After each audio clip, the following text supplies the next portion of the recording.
Oh, What's up, everybody? Welcome to News, Games, and More, IGN's daily live news show. I'm Damon Hatfield, and I will be your guide for today, April 7th, 2020. And I'm joined by Matt Kim. Hello. Janet Garcia. What's up? And Zach Ryan. it's me. How's everybody doing?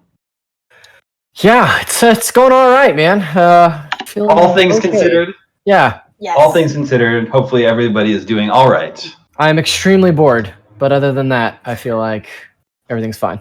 You should try playing video games. Oh boy, I'm 130 something hours into Animal Crossing. I've tried Nice. video games a lot. Wow. Well, we tried one video game a lot. Yeah, turns out I like it quite a bit. So yeah, got that going for me.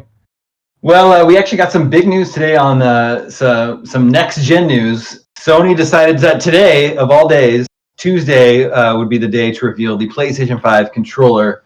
It is called the DualSense. Mm-hmm. So for the first time in a while, it's not a DualShock controller. Although It's gentler. Gentler? Yeah, it doesn't want to shock you. It just wants Oh, to okay. sense Yeah. what you got going. Gotcha. What were our first impressions of this thing? Looking in among the IGN comments, it seems like most people are pretty positive on it. Yeah, I mean, I'll go ahead and say it. Here you looks go. like it looks like an Xbox controller to me, which I don't mind. I actually like the Xbox One controller quite a bit. But also, it's white, and my dirty gamer hands are going to get that so dirty so fast. I'm very concerned about what the imprint looks like of holding that controller, for hours and hours over the course of 5 or 6 years. Yeah, a pretty big change to go from an all-black controller to dual-tone, mostly white. Mm-hmm. Mm-hmm. Yeah, my first reaction was just that it was super bold.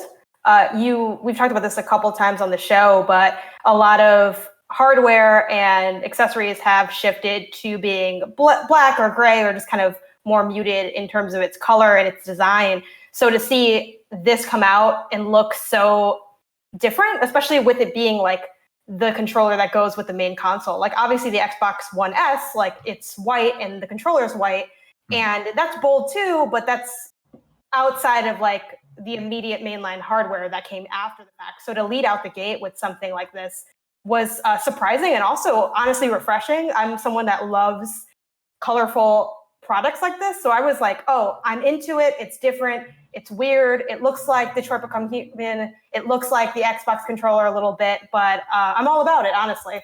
Does this count as colorful? I would count it as colorful. I don't know if this counts. I'm looking at 4 colors right now, Damon. That's white, black, gray, and blue. 4 I don't There's see a- any gray, but okay. Oh, I guess on the buttons. on the buttons. Yeah. Little all right. slivers of blue Mm-hmm. there Yeah. next to the touchpad. Matt, what did you think about it? My immediate gut reaction was, and then I saw it for more than that, and I was like, actually, you know what? I'm coming around, and I'm actually to it. I think the photo that's currently up doesn't show it, but when it's on its side and you can kind of see the back of it, there's a really neat little like hover effect with the touchpad that makes it look like it's a floating little like island on the controller, and that's really rad. And I do like that it's bigger. One of the main problems I've had with the PS3 and 4 controllers is that they're too small, and so this looks bigger than that, which is great for these gamer hands. But I'm digging it. Those big, strong hands. Yeah. But yeah, and I'm really excited because I think Matt just yelled. Oh, hello? Matt just yelled a bunch of something, I'm pretty sure. Yeah, sorry. No, that's it. I like it. I think it's cool.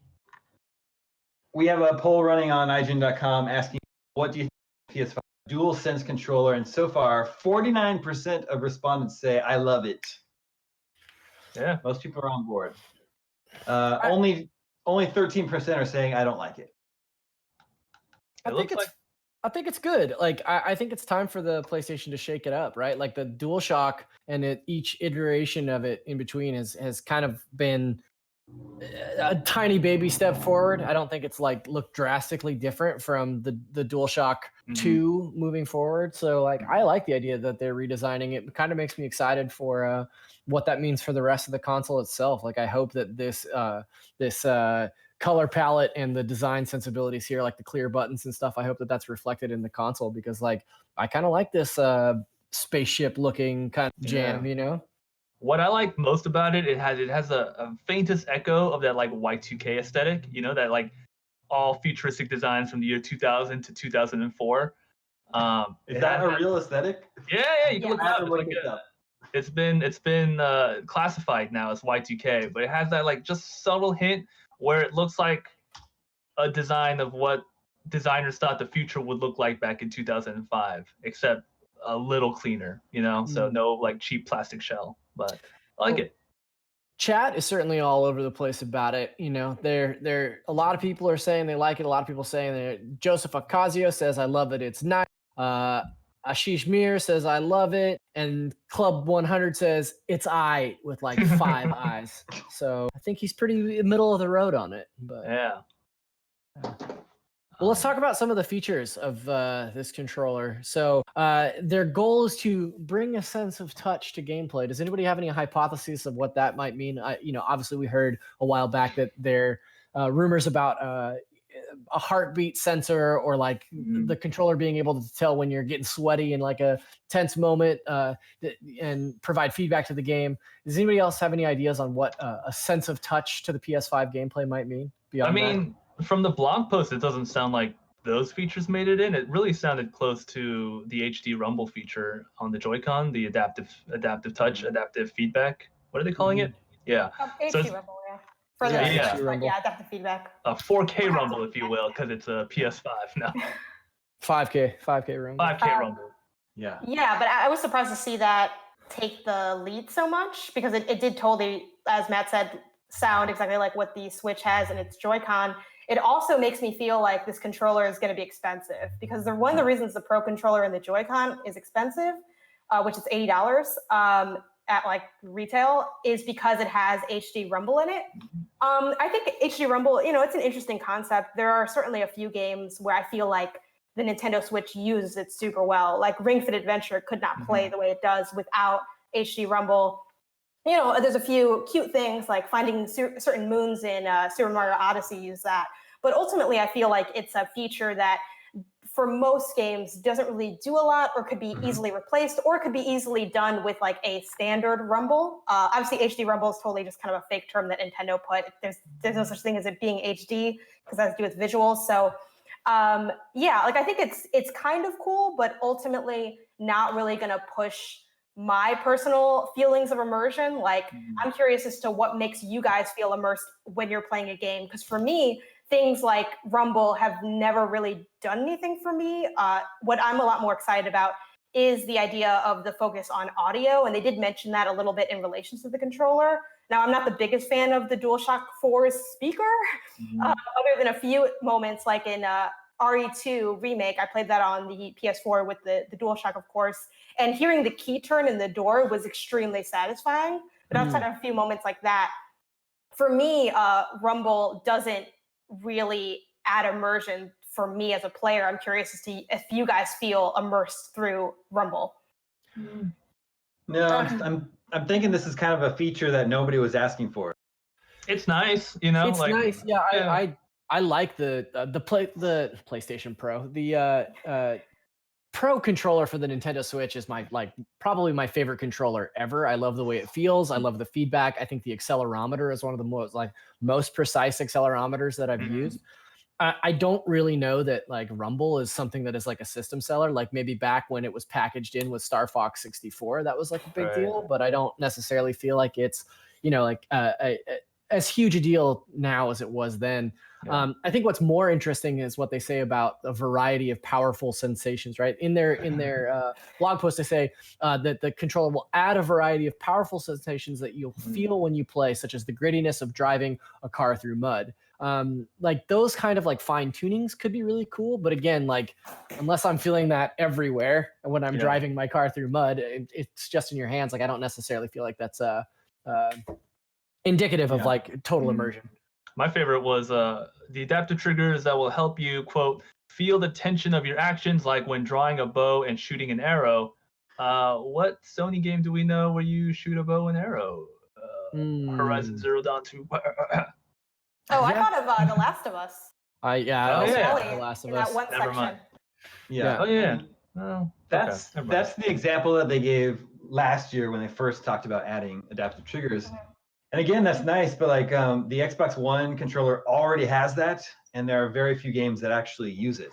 Again, it's kind of just that it's a feature that, like, I guess, yeah, potentially it could be cool, but you know, are developers actually going to be using it a lot? Right. Iron Mike in chat says rumble triggers in Forza were fire. So yes, that's the example. Yeah. So it's like, what else uses it? Yeah. Yeah, like it's a nice feature. Is it a system seller? No, but like it's nice. It's good to have. I'm really curious about this create button that they're saying that's like expanded from the share button. Like, I mean, isn't just sort of a renamed?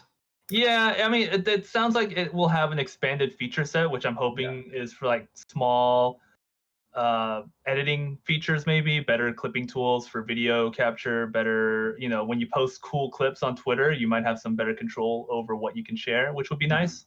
That would be good, because I've really yet to find an OS editor in any of the consoles that's actually worth a shit. Like I feel like the only real options are like set an in point and set an out point, and that's pretty much it. So yeah, that'd be interesting if it was a better integrated way to edit videos on the fly. And you know, I'm not expecting Photoshop, but just even something slightly smarter than what we have now would be nice. Well, yeah. Well, we weren't expecting Photoshop either. That wouldn't really fit the bill. But I think the fact that they are renaming it and taking the time to, I think it needs to be an upgrade that is more significant than just a small update in order to warrant it being renamed, which is also how I feel about the controller in general. Like the fact that they could have easily still just called the DualShock 5 and just mentioned the different things. But the fact that they went with DualSense makes me as a consumer feel like, okay, they're doing something that's different enough that they feel like it breaks the mold of their current line, which is exciting for me because the DualShock and a lot of stuff that Sony does is already a proven concept and it works. So like, why change it? Like, I'm sure you guys have seen that meme before of the different controllers and like little sayings for how different companies approach it. And for Xbox, it was always about changing it up. For Sony, it was always about, you know, why fix what's broken? So obviously, design-wise, it doesn't look drastically different than the DualShock 4, besides the addition in the bottom in terms of how like large it is. But the fact that they are changing the naming convention makes me optimistic that there's going to be a little bit more of a deviation, not just in the controller, but in the system itself. I think that's a really great point. And like, honestly, the thing that I'm most excited about in all of these announcements, all of the bullet points from the PlayStation blog today, is the thoughtful consideration that they've put into keeping strong battery life, and that it's apparently charged by a USB-C port. Like, we're still waiting for confirmation, but if the pictures are any indication, it looks like this will be a USB-C device, which is awesome because all of our devices, or all of my devices now, most of them are USB-C, and so it'd be nice to just have one place to charge my controllers, as opposed to like my PlayStation 4 now having to break out like different cables and stuff is kind of a pain. And my PS4 controllers are constantly dying. Like I bought a second one. I bought a second one just so I could have one on charge, so that when one dies, I can swap over to the other. Because like, those the battery life in the PS4 controllers is pretty bad, especially if you have an older one. I like the DualShock 4 a lot. My only complaint is the battery life. Like you were saying, Zach, how much you like the Switch Pro controller. That thing lasts forever. It lasts. It'll go for months. It's crazy. Yeah. I've played, you know, like I said at the beginning, I've played over 130 hours of Animal Crossing, and I've charged that controller twice in that time. And I've played it almost exclusively on my TV. It's insane. But now, so it's nice that they said that they've taken consideration into improving the battery life, but they haven't quantified that yet and told us like it's going to last, you know, for this long on one charge. We're still waiting on that. It'll be more than the DualShock, and by that they mean it'll be 5 hours instead of 4. No. Perfect. I'll take an extra hour. I'll take an extra hour for what I got going now at this point. What do you guys think the controller design means for the console? Okay, so almost assuredly, this is like the color scheme of the console, right? It's gonna be dual tone, mostly white. Yep, totally agree. Right? Yeah, it has to be. Otherwise, it would look weird as a set. Right. You know?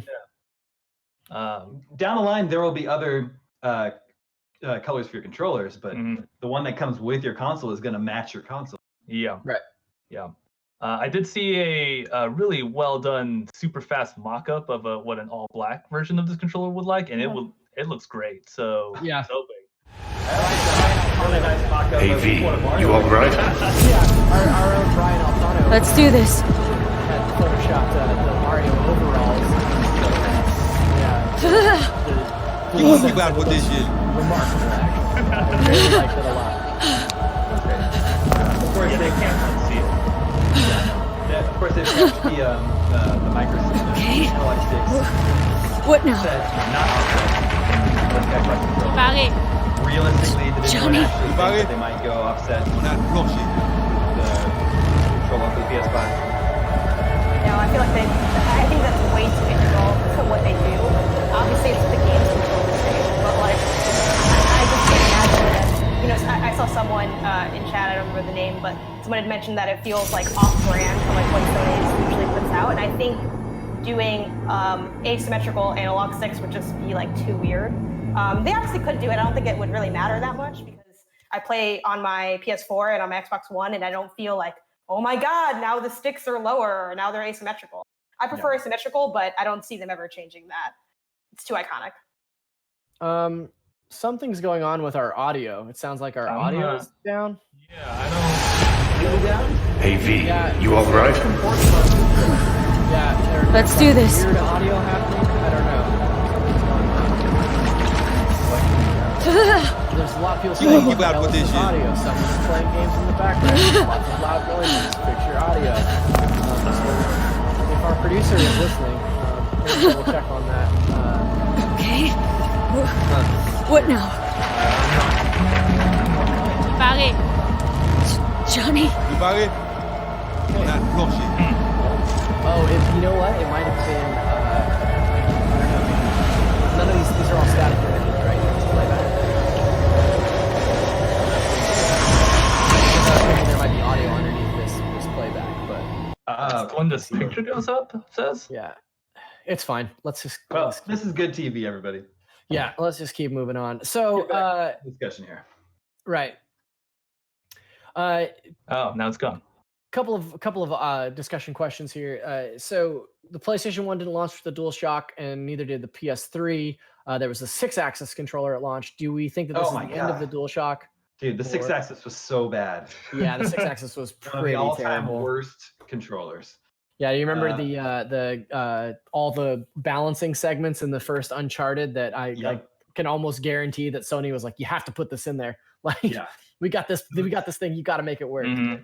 Those concave analog sticks. Oh my God, your thumbs are just sliding off them all the time. Awful. Yeah. Terrible. Pretty bad. At least so what do we think? Is this the end of the DualShock? Are we only looking at DualSense or? I mean, impossible to say right now, but I do think it's significant that they've chosen to sort of rebrand the name of their controller. You know, considering it also has such a radical new visual redesign, it really seems like they're trying to establish this next generation as them doing something different. Yeah, I also feel like traditionally when they've done multiple controllers and then came out with like the DualShock after the fact, that was like the upgraded one. So it would feel weird for the DualShock 5 to come out and be. I mean, I guess it would be like fitting in with the history, but I would assume they'd lead with kind of the more powerful thing. But so honestly, I could see it going either way. I'm gonna guess no because I feel like that might just complicate things too much. But at the same time, we saw Xbox release like a kind of a pro version of their controller or an elite version. So it's on the table, but I would say unlikely. I mean, Sony released that back paddle attachment a while back, and that works really, really good. So I can imagine that if they're going to do something like that again, they might go that route with another accessory that you can buy for $25. Yeah, they haven't shown us the actual, just the back of the controller yet. But what do you think's going on back there? Well, that paddle that you mentioned, Who knows? A whole party. that paddle that you mentioned it has a pretty specific function for like competitive first-person shooter gaming, right? So like not everybody needs that, and you don't need it for every game. So I don't think it's gonna be standard on the DualSense. Yeah. A lot of folks in the chat asking about the light bar. How is the light bar going to work with PSVR? Do we think that the lights have anything to do with PlayStation VR, next gen PSVR, things like that? You guys have any thoughts on what that might mean? I was going to pose that question too, because now they said they kept the light bar, but now it's just two little slivers on the side of the touchpad. and they're going to be shining up like towards my face. Right. I don't really know what purpose it's serving now. Yeah. Not that it's not even used very much, in regular PS4 games. Mm-hmm. Yeah, well, at least now you can notice when it does have like a color change. Because I know one thing that people thought was cool, like, oh, you can see like the cops are chasing you in the back, and when you play like GTA and stuff. Yeah, but I never noticed that color because it's not in my line of sight. Yeah. I do wonder how bright it would be. Like if you're playing in the dark, is it going to be like? Yeah. I mean, it looks pretty thin though, so it seems pretty non-invasive. I do feel like that's part of modernizing it a bit. I know a lot of people that like games, like super lit up LED stuff, which so do I actually. That's a little bit me. I am that person buying like everything that glows. But I think this is a little bit more of a sophisticated take on that. And it also probably helps because I know in terms of battery life, a lot of players would turn that off to conserve the battery. So I think if they're looking to make the battery better, that might be one of the reasons they did it, not just for the aesthetic, but say, hey, here's an easy way that we can increase the battery life without actually having to make the battery better. Yeah, that's fair. That's a fair assessment. No, that light bar on the DualShock 4 is a real battery drain. Yeah. Last thing that I kind of wanted to talk about here, let's go round robin and everybody make a quick estimate on what we think the price is going to be based on some of our knowledge of other controllers' price points. I'll start. I think that this controller is going to be $79.99. I mean, yeah. That actually seems pretty reasonable to me. I'll go 70. Okay. Yeah, I'll go 70. Is it Price is Right rules? Yeah. Sure. So write this down. $69.99. Right. So write all these down, and in November, when the PlayStation 5 is probably launched, we'll see who won, and that person gets a free DualSense controller. Wow. Nice. Yeah. Thanks, Zach. Just a little bonus. Yeah. No problem. A couple people are commenting on the D-pad, said it looks pretty whack for fighting games, which I feel like that is a pretty common pretty common point of conversation with a lot of controllers, like bad D-pads for fighting games. I also wanted to point out that I do think that this is pretty interesting move on Sony's part. Did anybody else put this together that they released this information 1 hour before this week's Inside Xbox? Well, I don't know. Was there anything sort of Series X related in this Inside Xbox? No. I covered it. There wasn't actually a lot, no. But I feel like that's still a pretty bold move. Yeah, I guess. I don't know if I'd call it bold, but I liked it. I thought it was maybe pretty a coincidence. You know what's really crazy is they announced that news 20 minutes before we recorded Unlock this week. So maybe that's what they were going for now. Ryan McCaffrey is shook. Some of those people that were complaining about the D-pad and how the buttons are separated, that's the way it's been on the DualShock 4. So that's not changing. No. And it feels fine on DualShock 4, to be honest. Yeah, plus there are limitations on what you can do with the D-pad based on copyrights on like most D-pads aren't even actual D-pads by definition. So I think, that's always potentially going to be a problem with products like this. So Arion87 is calling us out. He says, you guys didn't answer the PSVR compatibility questions. Well, there's not really any way that I feel like we can answer that without knowing more about Sony's plans for PSVR in the future. I think just based on speculation on what this controller looks like, it might work with PSVR. I mean, in the same way that the light bar on a DualShock 4 works in PlayStation VR, but can't say yet. Don't know. It's also possible that what if they pulled a Wii U and you could use the DualShock 4 on the PS5 in order to use your PSVR. I feel like that could also be a potential solution. It's not the best solution, as Nintendo found out. Trying to drag over old peripherals to play current games isn't really the best idea, but it's possible. I mean, technically that's what PSVR would be anyway. It's a peripheral that wasn't made specifically for the PS5. Yeah, and Sony still talks about VR technology as something that they're exploring and iterating on, and the PSVR has sold so well for them that I can't imagine that they're gonna just wholesale give up on the technology, especially as other companies like Apple and Microsoft are going even deeper into VR and AR. So it seems like a weird foothold to abandon for Sony come next gen, only because they've done so well in it. 2, other companies are now investing more into it, and 3, it seems like it's becoming slowly but surely more and more mainstream over time. So it would be weird if there was no next gen VR. But as for like a confirmation, we don't know. You know. Matt, I've been doing some research on Y2K aesthetic, and while it's interesting, it's not giving me DualSense. I'm not making the connection. It's like I think it's a combination of like the white and the blue that sort of evokes it for me, but not it's not 100% that, you know, like. But I have an echo, a faint feeling of it. How is it working with the Xbox Series X? The Xbox Series X will just use the Xbox One controller, is that right? Yeah, the Xbox Series X will be controller? backwards compatible and forward compatible. So I think they have a Series X controller, but your Xbox One controller should still work.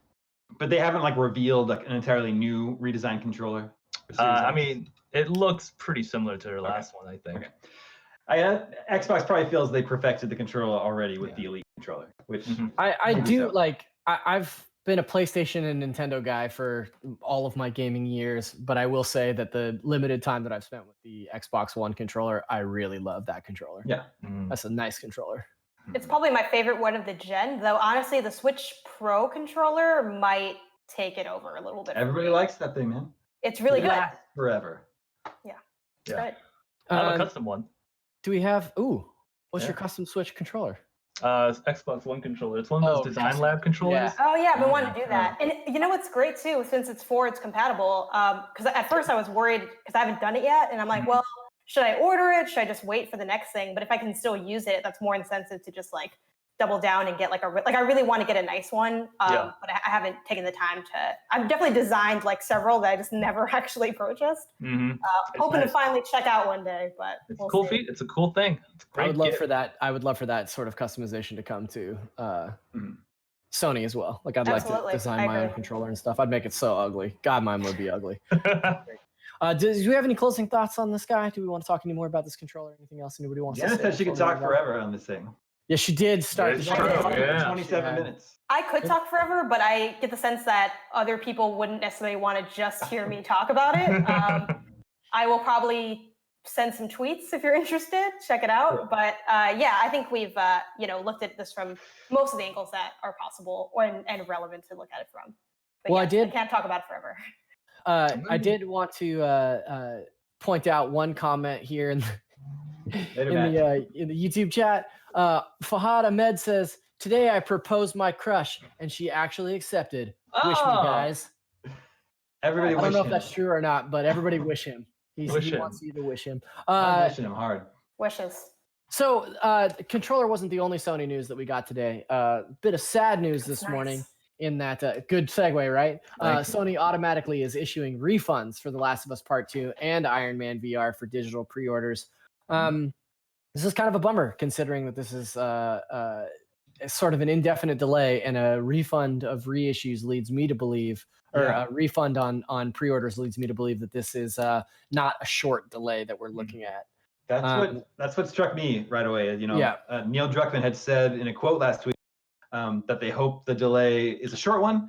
But if it is going to be a short one, why are they just automatically canceling everyone's pre-orders without even asking people if they want them to be canceled? Like, that seems a little odd to me.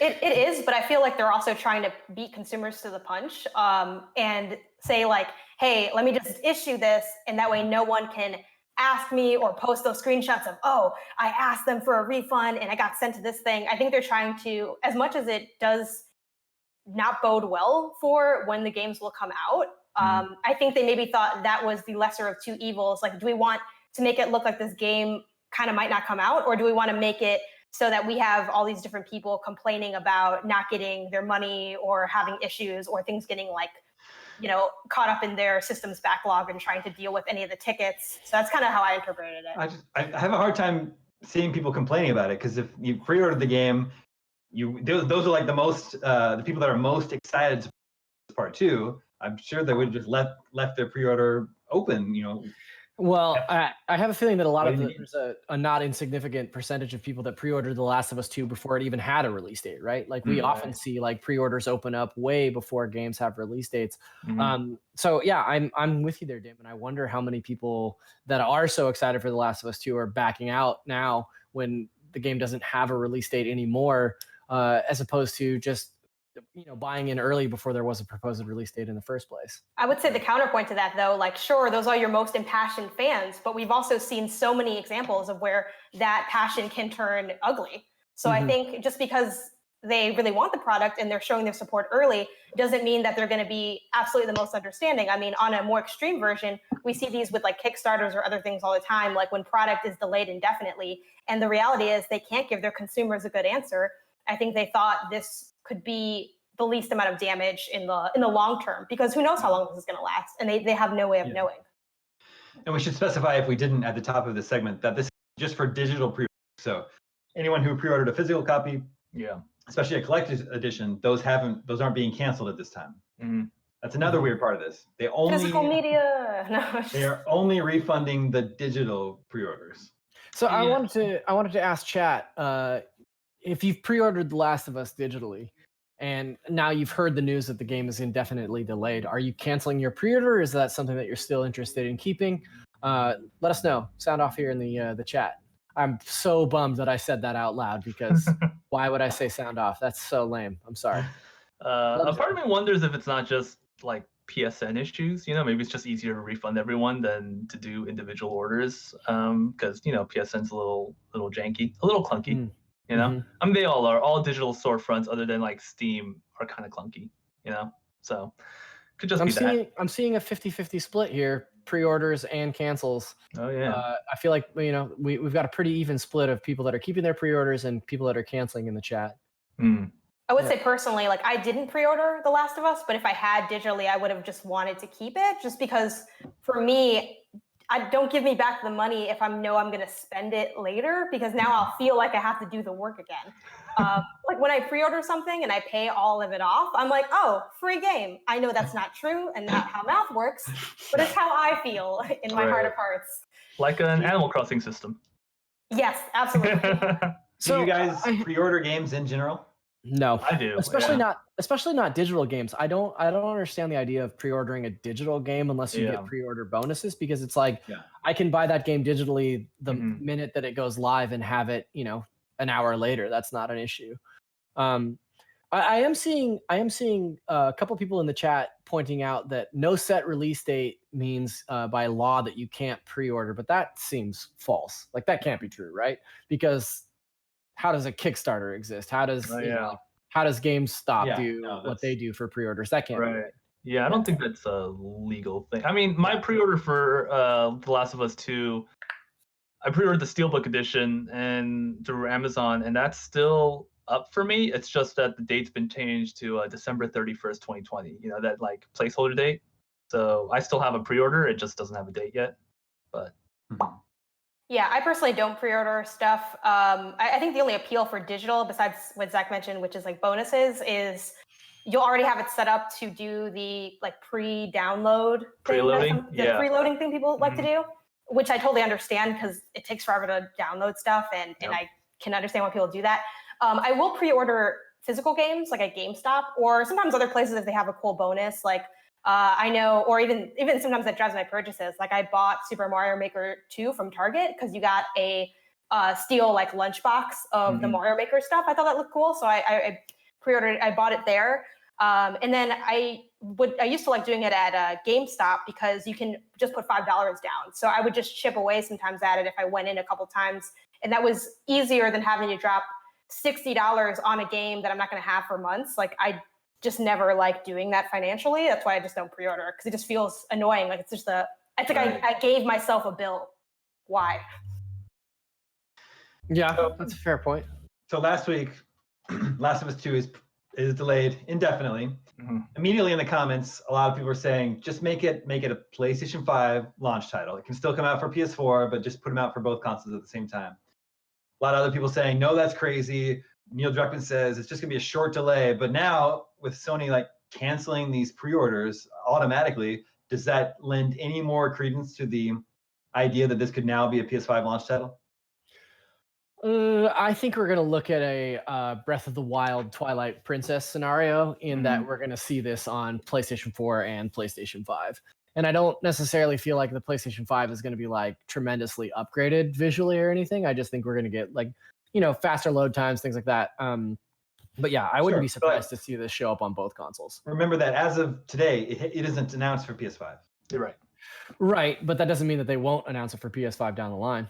Exactly. Yeah. Now that it's delayed indefinitely, it's getting pushed back closer and closer to the launch of the PlayStation 5. I don't know. Mm-hmm. I think it would be really cool as a launch title, but I also wonder what technological challenges that could create for them. And obviously we don't know what it takes to actually make that happen, but for PS3 and PS4, like The Last of Us appeared on both of those, but it appeared a few months after. Like that could have been a PS4 launch title, but it wasn't. And that was, I think, frustrating for a lot of people because they're like, oh, you gave me an old game late, is kind of how people felt about it. Obviously, I'm not saying that they like did it on purpose or for malicious reasons, but I think for whatever reason, it took them a while to get it to PS4, or they chose for business purposes not to put it on PS4 right away.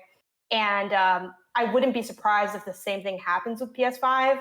But the reality is, like, everything's just so crazy right now. We have no way to really predict anything because so much of what's happening in the world right now is out of our hands. Mm-hmm. Yeah.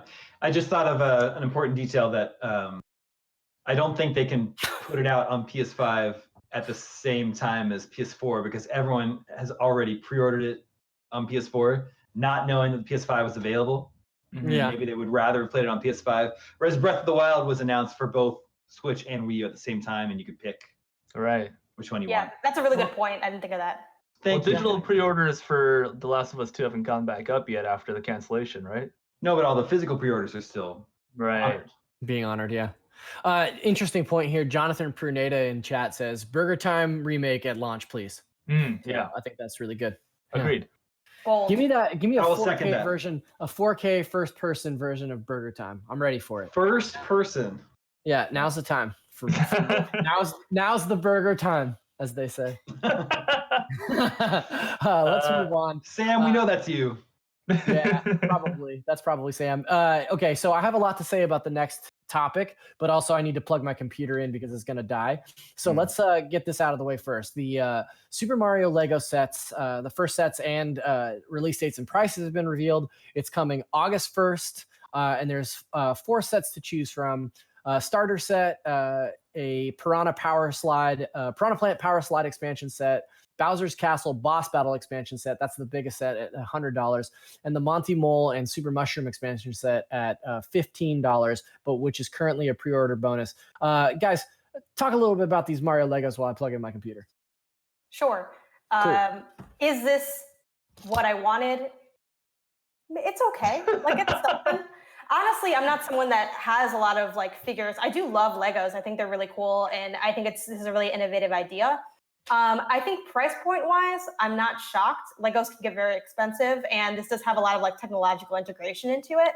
At the same time, the first thing that jumped out to me, once again, I know Legos can get expensive, but $60, I could just get a Mario game for that price.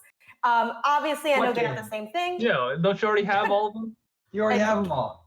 Having a Mario game has never stopped me from buying the same game again, and I think all of us can relate to that. That's yeah. nuts. Have you not bought? Don't troll me. Have you not bought the same Mario game over and over again? Like that Sunshine remake or remaster. I'm about it. But but it's not out yet. Sorry. It feels, I'm curious as to like if you guys feel like this is a good price point for something that I think is kind of more targeted towards children because of the interactivity, as opposed to other Lego sets that are more targeted towards a higher age range due to the complexity of putting it together. Right. Yeah, I don't know. I like it. Can you repeat all that? Sorry, I missed it. Absolutely. So, is this the Mario set I want? Then okay, go ahead. No, it's cool. I don't know. It's I mean, the point of the set is to make it seem like you're playing a Mario game in the physical world, right? Because there's a little computer in the Mario minifig that tracks your coins and the timer, and it feels like a Mario level. And I think in that way it might be neat, but at the same time, I still don't 100% understand how it might work like in practice. Like I know how it works in concept, but it might be just you shaking your little Mario fig like 100 times to get 100 coins or something. I don't know how you can like spoof it or something like that. I saw at one point they had him jump, but he kind of like did a complete flip, and I'm like, I don't know if he has the back flip. Yeah. I was like, I don't. But then I felt kind of extra about it. I'm like, how true to the lore is that? Mario, and I'm like, I think I'm looking too much into this. But you can't do a 360 like that. What's going on? Actually, he never did that. I'm a Nintendo fan. I love Nintendo. I have since I was a kid. I'm on our weekly Nintendo show sometimes with Janet. I am not into this set, man. Ooh, man. I think that these guys look so gross. Like, I hate the way it looks. I can't figure out, like, this should be the perfect storm of consumerism for me. Like, I love Lego and I love Nintendo, and I wish so badly that I was into this set, but it's a weird thing because I'm not interested in this, and also like it's an even bigger deal because their partnerships with Levi recently and stuff. Like, I know Janet, you're into the Levi stuff a little bit, but like some of it I thought maybe could be cool, but overall most of those were kind of flops for me. But I thought some of them could work. It's like Nintendo is finally in a place where they want to play ball, and like for years and years they only did their own merch. They didn't play well with others. Like, they were kind of siloed off on their own, doing their own thing in terms of like licensing and merchandising. And now they're finally in a place where they're wanting that money and willing to partner with people to make it, and it's all but ugly. Like, in terms all of design, it is so gross. Like, I hate it. In terms of how Mario looks, does anyone else think he looks just like the Mario Zone world from Super Mario 6 Golden Coins? 100%. He looks just like that. Yeah. Which is a great zone. It's a great great zone. Bunch of good levels in there. But I don't know. It's just such a weird. It's not the Mario Lego mashup that I wanted. So I actually don't care about Legos at all, but I'm watching the video that we on our site, and I think the Mario figure is pretty cool. How it's an LCD screen and his eyes blink. And I like how his expressions can change. Yeah, I think it's pretty cool. I would buy the minifig on its own without the full set, only because I don't have the space to display a Lego set in my house. But I don't know. What would your dream collab be, Zach? What would your dream Nintendo collab be? I would love a traditional like set of Lego sets based on Nintendo properties. Like, I don't necessarily need the additional functionality. I don't need a game to go along with it. Like, I would love it if they just did a Mario Lego set or a Zelda Lego set or a Metroid Lego set that was minifigs that were, more traditional minifigs, more traditional builds. And I don't know, maybe I'm just like an old man yelling at a cloud in that regard. But yeah, that to me is what I'd be looking for a Nintendo Lego mashup. So you'd want like a really complex, like Hyrule set or something. Dude, let me build like an awesome Zelda dungeon or the Castle in the Mushroom Kingdom, or like that is more appealing to me than some kind of adventure set, action set, you know what I mean, where you're like trying to play a game on it like that. It just doesn't make sense to me. But again, this is not for me. This is obviously I'm not the target demographic here. I'm sure there are plenty of people out there that are stoked for this and can't wait to buy it. And like some of the comments here, like this is one of those things that like collectors just want to have tucked away for some other time, to resell it or build it on a rainy day or whatever. And I think that that's great. The video that we have on IGN is pretty funny. Totally grown man playing with this Mario Lego set. Gave me a good laugh. What I'm wondering is like, I get that we're not the target demographic, and it might be hard to try to imagine what we were like as kids. But I'm wondering if, as a kid, because I played Mario games since I was like 5, would I have been excited about this? And I'm gonna have to say no, only because I feel like it's trying to combine the appeal of gaming and the appeal of Legos, and I feel like they just have two very distinctive, different appeals. And I feel like we've seen. This is also interesting coming out in the wake of the Toys to Life thing, which Nintendo dominated. Like Amiibo were like so popular, but we've also seen it like fail as well. So this is kind of floats in this weird in-between space where it's obviously not integrated directly with the game, but it's kind of harkening back to gaming, but it's not. So it's sort of in this awkward in between. And I'm not sure. Whenever people come out with stuff that's very innovative like this, you have to ask yourself one or two questions. Did no one do this before because they didn't think of it? Or did no one do this before because it's not a good idea? Dang. Those are the two options. Powerful. Options. And That's we've yet very, to see what very it black is. and white, but I like it. Like, Yeah. Matt, you asked Zach what his dream collab would be, and that got me thinking. The Lego video games are generally really good. Lego Star Wars, Lego Marvel Superheroes, Lego Batman, and if they just made a Lego Mario game, I think that would be awesome. yeah, that'd be cool too. That would be really cool. That sounds like a really good idea, especially since we know how that the Rabbids game with Ubisoft. Yeah, I liked it. That was good. And it'd be cool if it animated like the Lego movies where everybody's very stiff and like I think that'd be really cool. Yeah, it's a very cool effect. It looks okay, I changed my answer. Before I wanted traditional Lego sets, but now I want this Lego Mario game that Damon is proposing. Let's get Traveler's Tales on the phone. Yeah, if you're listening, if you're out there watching Traveler's Tales, hit us up. We're ready for that.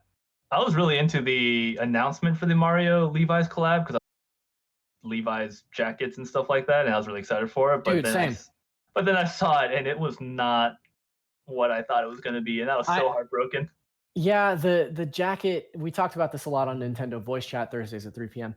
We talked about this a lot there, but the jacket looks like a jacket that you would get in high school, and then you buy the patches at Hot Topic and like iron them on. Like I think it just looks like pretty lame. Yeah, but I will be rocking those insane booty shorts with the Nintendo characters all over them. I'm super into that look, so I'll be Summer 2020. That's right. That's my summer look. I mean, if we're outdoors by then, I'm gonna go crazy. Like it's gonna be a hot Zach summer. That's right, hot Zach summer. You heard it here first. That's the news. Is there a way I can unhear it? No, you're in it now. All right, should we move on? Yeah, I just want to say my favorite Mario collab is this Checkers set that I have right here. Wow, it's pretty good. So yeah. There's lots of options. That's all I'm saying. But is it just Checkers? It's just Checkers. This is sad. I haven't been able to play it. Because my boyfriend doesn't want to play it with me. So I'm just sitting here in the box. You can't play by yourself. So if anyone wants to play it, I can bring it to the office and we go toe to toe on this. He's afraid that you'll whoop his butt too hard. That's absolutely it. It's not the fact that it's Checkers. Papa Jones says, hard pass on Zach in the shorts, and I gotta admit, I'm right there, but that seems like a bad idea. Okay, moving on to movie news. The Birds of Prey director wants a sequel to introduce Poison Ivy and Harley Quinn romance. So speaking to the Wrap, director Kathy Yan revealed that she already has ideas in place for a prospective Birds of Prey 2, even though a follow-up has not yet been officially confirmed. And in particular, she shared her desire to bring in a Harley Ivy connection to the big screen, saying, I would love to see Poison Ivy, and I would certainly like to explore the relationship between Harley Quinn and Poison Ivy. I think this is pretty cool. Harley Quinn and Poison Ivy have sort of been like a DC team up for a very long time. They've actually been in a romantic relationship in the comic books. They've gotten their own spin-off series like multiple times throughout the course of the DC universe. I think this is rad, and I love the Birds of Prey movie. I thought it was great. So I'm all for this. What do you guys think? Yeah, I'm down. You guys watched the Harley Quinn show on DC? No. It's great. It's got You're the only person that has DC Universe. So. I don't have it. So who is that one person? Dang, you just did a lie. No, I've watched the show. I just don't have DC Universe. Oh, you sneaky guy. All right. No, I use my friend's account. He's got it, but. Wow. Can you leave the password and the login information in the chat? I think he's literally the only one in my group of friends that has it, and we're all using it, so it might be. Did you have to trade him to get to use it, or is he just like showing you love? And I offered him my Hulu login, and he didn't. He already has Hulu. Wow. You do that little back and forth thing. So out of generosity, he's like, "You're just a DC." I don't want to keep talking about this. I feel like Warner Brothers is like paying attention. I was gonna say, I'm kind of sorry. I just kind of fell asleep there for a minute. You want to talk about this movie or what? Yeah, I want to point out that this sequel to this movie is probably pretty unlikely because Harley Quinn made just about $340,000 less than its budget. Yeah, worldwide. So it didn't even break even. Yep. I don't know. There's still time, sort of. Well, I mean, really. sure, yeah. With no theaters, it might be. Right. Is that true? I thought it did more than that. No. It did not do well. Just like, unfortunately, Shazam was also really good. Like it's a weird situation where the last two DC movies have been good, but nobody went to see them. Well, it's kind of, it runs into that situation of like why people didn't end up buying the Wii U. And it was sort of like people that were into gaming. Well, that one's kind of a different situation because the Wii was successful, but it's like something because of the predecessor affected the thing that came next. And in this case, it was like the low quality of it. So I think a lot of, what was that terrible movie that Harley Quinn was in before? What was it called? Suicide Squad. Suicide Squad, thank you. I think the fact that failed, people were like, I don't want to see Suicide Squad 2. And like, the reality is it was like a very different movie that wasn't related in pretty much any way, except for the fact that one of the characters was also in this movie. But unfortunately, it kind of just like cascaded into that. They got too closely associated and it ended up being the demise of the film. I think it's still definitely possible that we see a sequel, but I think the lack of commercial success really, obviously hurts it because like they don't really have a reason to do it from a financial standpoint. But yeah, I also enjoyed Birds of Prey. I definitely have some issues with it, but overall, I would see Birds of Prey too, and I would. I will say that in this article here that I pulled this quote from, one thing we should point out, it says ultimately the film wound up with a worldwide gross of $201.9 million against an estimated production budget of $85 million. Though it has been drawing additional revenue from its early VOD release, so not a total flop, and it actually did end up. Yeah, it actually did make up ending not an insignificant amount of money. I think it was just that initial opening weekend was a real bummer for sure. But yeah, I think that Batman has the best rogues gallery in comic books personally. Like I love all the Batman villains, and like I think even more so than the Sinister Six with Spider-Man, I think that Batman's rogues gallery has a better potential to kind of support its own cinematic universe because those characters have better backstories. And specifically, like, I'm not opposed to the idea of a Harley Quinn, Poison Ivy team up because the source material that it's drawing from is pretty extensive and really well done previously. So like, I'm into this idea. I think it's good. I think the idea of seeing both of them on screen from an aesthetic perspective is highly appealing. Like one of my favorite things about Birds of Prey was the costuming in that movie. It's just an absolutely gorgeous movie. Like incredible movie. The idea of seeing like this like glitzy, hyper feminine, but hyper violent action on screen through these two really interesting dark female characters is like really interesting to me. And I would love to see like where that went. Like I think Poison Ivy is such a cool character. Yeah. You know what's nuts is, oh, sorry. Well, I was going to say, I have a very like surface level knowledge of the DC universe. Is there a precedent for Harley Quinn and Poison Ivy to like having a romantic relationship? I have no idea. Yeah, it's been in the comics for a long time now. Okay. Speaking of which, it's nuts because Harley Quinn is, I think, one of DC's top selling comic book series. Like they have 4 financial pillars, which is Batman, Superman, Wonder Woman, and the next best selling series is Harley Quinn's individual solo run. And so she's basically one of DC's most profitable characters, and it's it might genuinely be the fact that Suicide Squad was a bad movie that people were like, I don't maybe want to watch this. Yeah. It's a shame because Margot Robbie is like the perfect embodiment of that character too. Like I think especially in Birds of Prey, she's like such a great Harley Quinn. Yeah. Yeah. If I were in charge of marketing for that movie, I would just release one like uncut fight scene from that film. Yeah, people don't know how good the fight scenes were. Yeah, one of the choreographers of that movie worked on John Wick, like all the John Wick movies. So it looks like a John Wick movie. Yeah, totally. Yeah. One more story for y'all before we have to hit the road this evening. That is the story that E3 2020 will not get a digital replacement event. Previously, the ESA was exploring a digital E3 event in light of canceling the physical E3 event for the coronavirus. Today, their statement is, given the disruption brought on by the COVID-19 pandemic, we will not be presenting an online E3 2020 event in June.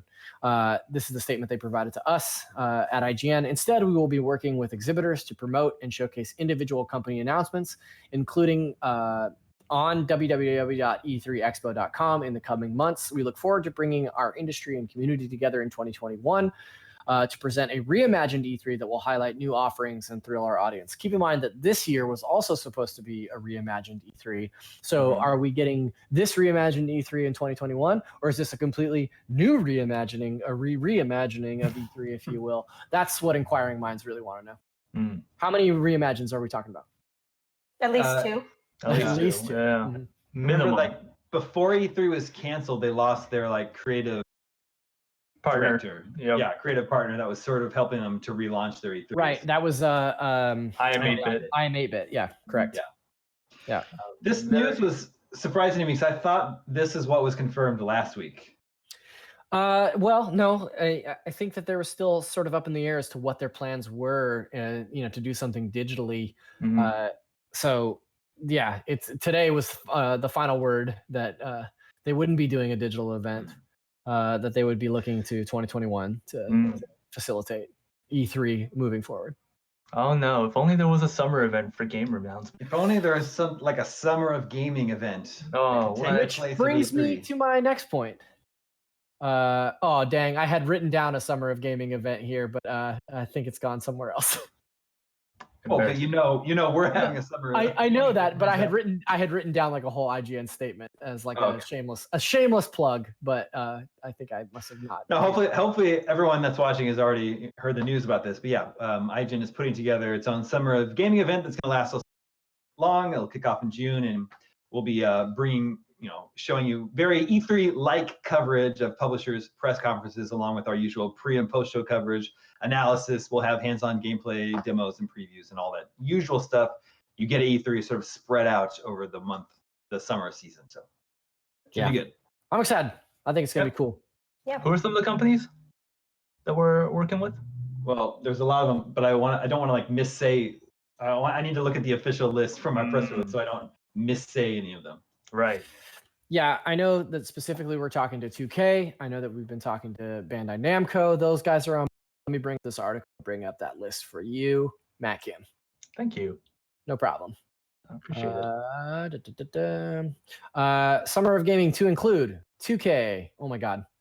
2K, Square Enix, Sega, Bandai Namco, Amazon, Google Stadia, Twitter, Devolver Digital, THQ Nordic, and more.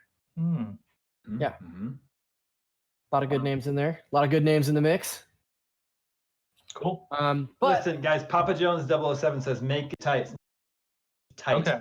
So we can't let them down. We got to make this tight. Make it tight. Yeah, that's fair. That's a good. That's an easy request. I don't think it's any coincidence that the summer of gaming is happening during the same summer as Hot Zach Summer. No.